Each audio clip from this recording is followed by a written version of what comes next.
This is a time where we each pick a story that we like to share with each other and all of you. Anthony Mason, you get to go first. It's an honor. I know we've all been cooped up during the pandemic, and we've all been looking for ways to express ourselves.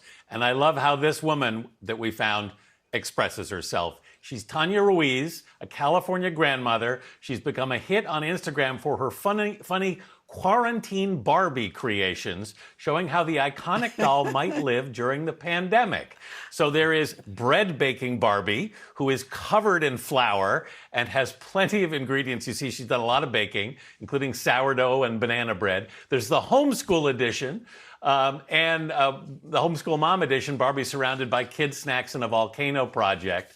Ruiz says her favorite, though, is the What Time Is It Barbie, who has deep circles under her eyes. She plans to keep making the dolls to make people laugh during these tough times. Her Instagram page is called Grandma Gets Real. She's actually been making parody Barbies for a long time, and she photographs them. She doesn't sell them. She just makes them for fun and photographs them.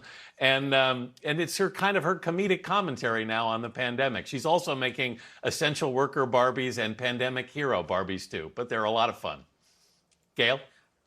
Bravo to her. Bravo to her. Whatever it takes to get you through the days. We're all looking for something to do.